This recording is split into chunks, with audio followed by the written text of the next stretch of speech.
Good evening to everyone. Good evening, Mr. Ganesh, Mr. Nair, and my other fellow colleagues. Thanks for introduction. I think one thing we missed, I retired 2.5 years back. That also we need to wake up. Friends, actually, now research started that AI will replace humans. I had slightly different opinion on that. AI will shape the future better for humans. I put it that way. In fact, it's not true that because coming from a public sector organizations, and I don't think, and we don't think that AI is going to cut on the jobs. AI is going to cut on any other things. It will only make our life better. I would like to. You said that AI into a banking transformation. So I'd like to begin this topic with 4 fundamental words as a banker which we think, and with the regulators among us, ex-regulator among us, I have to be very cautious about what I say, but since he's also ex, so I can be very candid what we actually did. I have put it that way. So there are 4 things which as a banker we thought that: data, innovation, personalization, and last come the AI. AI can be a wrapper around all this. I think no one has the data as diverse, as integrate, as penetrative as banks. We know about everything about you. How you eat, where you eat, what your children does, how many times you've drawn the money, which currency notes you have drawn, we know everything. So we have a wealth of data, which is highly personal, and it has been accumulated over a period of time. I'm not going into an intricacy of data management. We had data, but we don't know how to use data because data was not structured, not tabulated into a form. I assume that now the data is being in a proper form. So this is one. Now the second is, I have a data. I have structured the data into a different table. How can I then innovate it? Innovation, I don't mean delivery of the product. It comes from here. How can I innovate? How can I use this data as a banker for ultimate my bottom line? So how can I use data for the bottom line? And third is, I have the data, I have an idea, and how can I make a differentiator? SDFC, ICCI, SBI, RBL, or banks do the same products. Hardly there is any difference. Then how can I differentiate my product? Then it comes the question of personalization. Now we say personalization, hyper-personalization, blah, blah. There are so many words for it. How we do it? As a human is possible, I give you a few examples. Obviously, I can give an example of SBI only, where I spent more than 37 years. So just before the COVID, I won't name the bank. They were supposed to be the largest unsecured lender in the country. Then we thought that, it's not good. At that time, I was the chief digital officer of the bank. So I thought that's not good for, how can SBI be the number 2 in anywhere? No casting aspersions anyone. I have the data.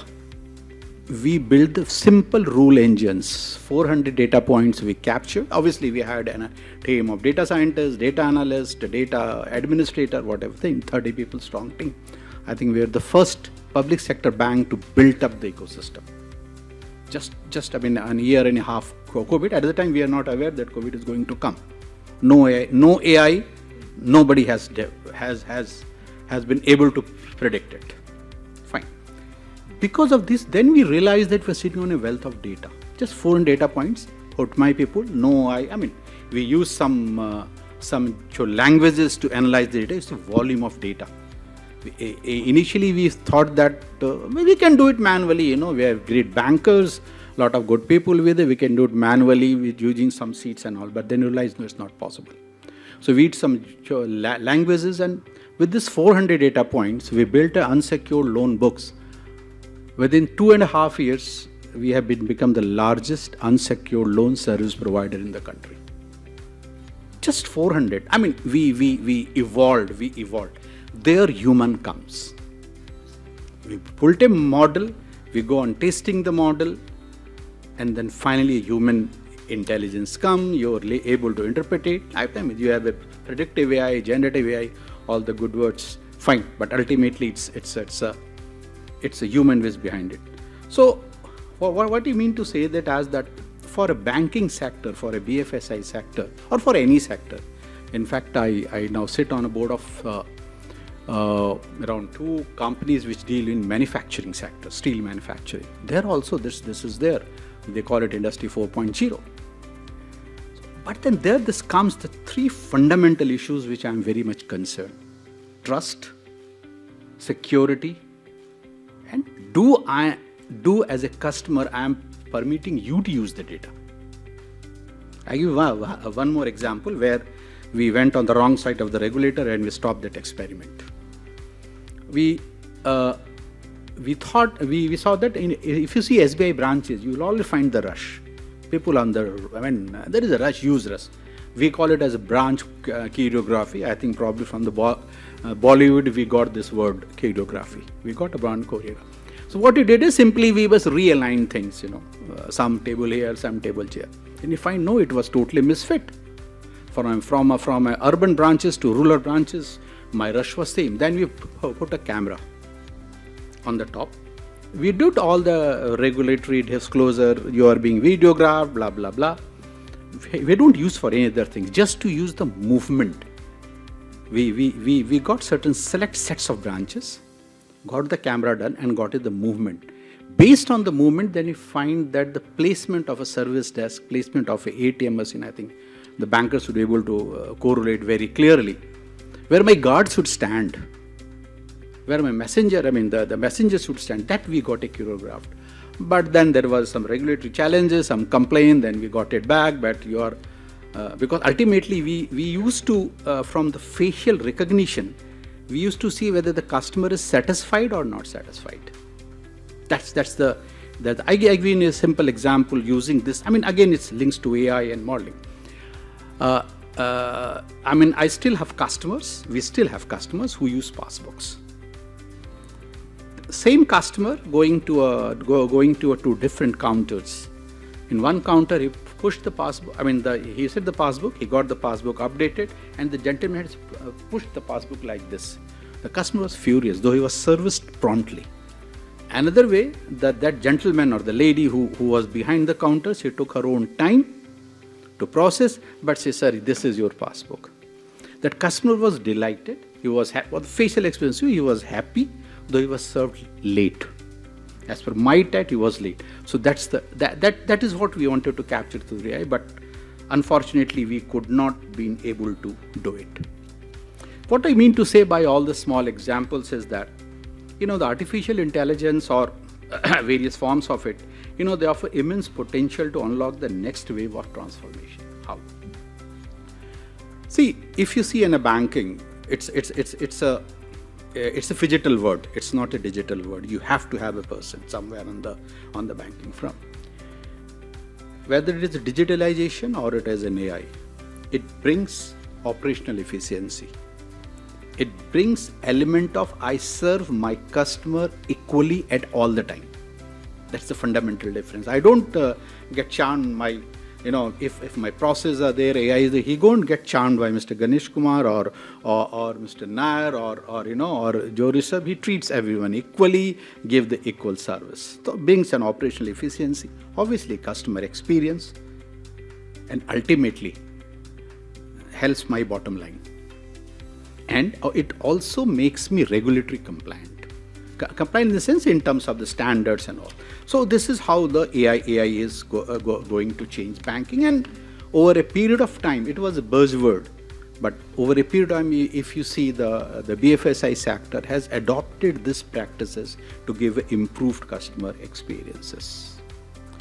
Now I think if you see lots of banks use AI chatbots. I think SDFC banks use EVA, electronic virtual assistant. SBI also has put bots.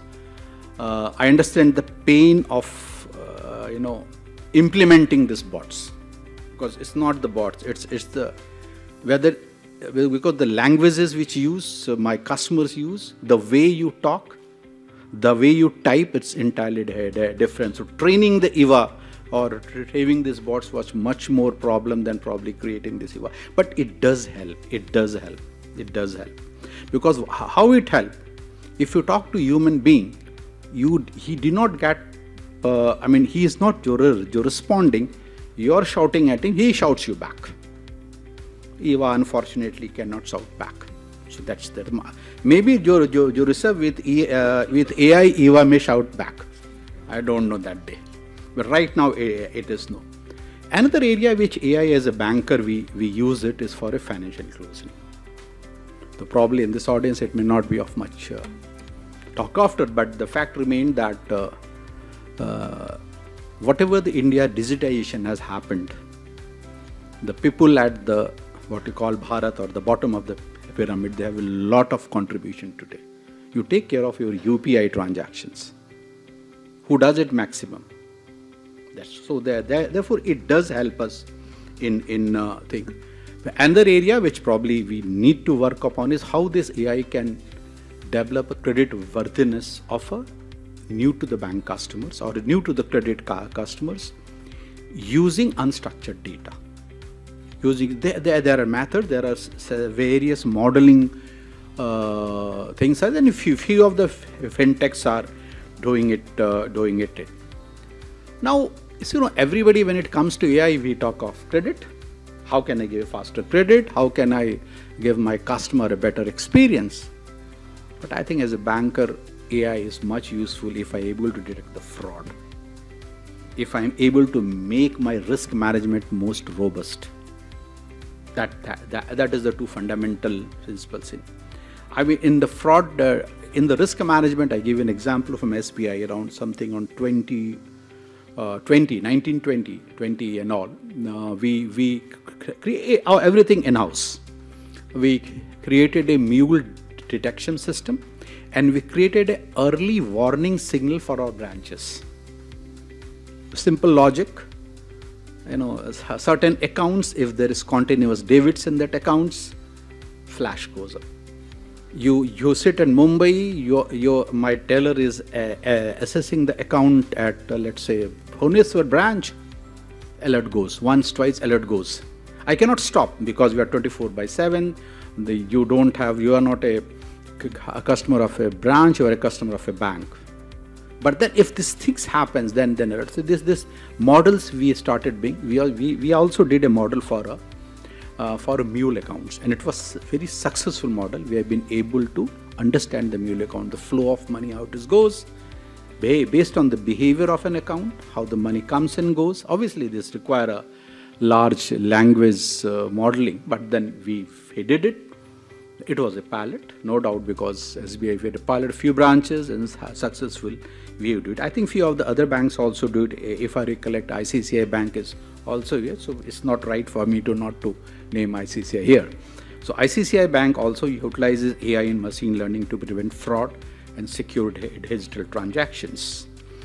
See, what AI do is that in this area, they monitor the transaction in real time, identify the patterns, and flag potentially fraudulent activities. So this is one.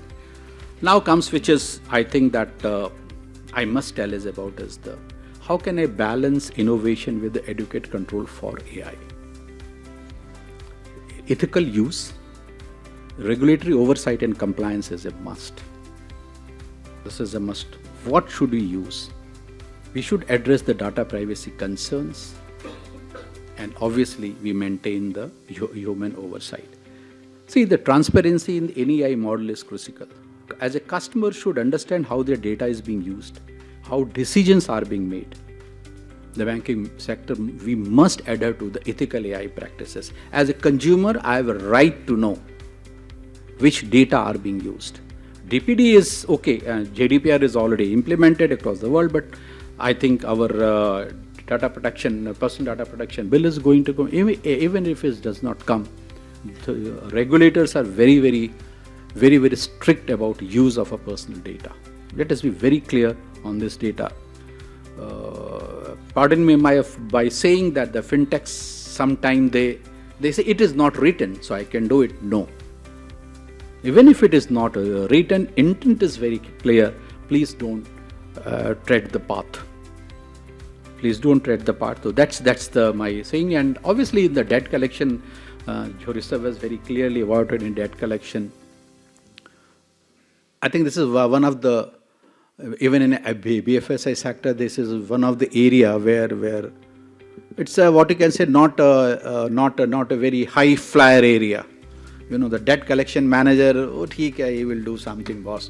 Okay, you are bringing the business, good, very good. Customer, very good, all jazzy presentation. But it comes to the debt collection manager, or we call it an SMA, you know, oh, theek hai, I mean, he's just come with some bad news. But then that's the fundamental of a banking. How can you collect? And in fact, if you see the current challenges in the debt collections are very simple. When to connect customer, how to connect customer, where to connect customer, without being too intrusive. And even to the extent when to send the email, whether they're opening the emails or not, whether they are doing not, but without being intrusive. So that's the fundamental, I think, you see. And then obviously, if you go slightly, even you can use this create for early warning signals. See, in the old banking style, and Mr. Nair is there as an old banker. We, by looking at the ledger, we know there is an early warning signal. He is not paying his debt on time. He is delaying. He is meeting me as a branch manager. Sir, कैसे हैं आप? तो कुछ तो गड़बड़ है भाई. बार-बार sir बोल रहा है. There's some problem. You know, all this early warning signal, I put it. Now, these early warning signal can be very well generated through the systems. You can see what is the credit and debits, how it is moving. Everything is very transparent. So I think the early warning signal also, and the RBI is very becoming stringent on creating an early warning signal. Even for NBFC sector, they are saying that you have to have early warning signal.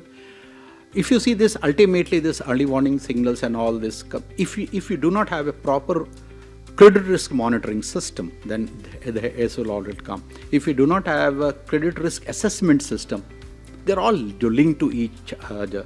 So this is all from my side.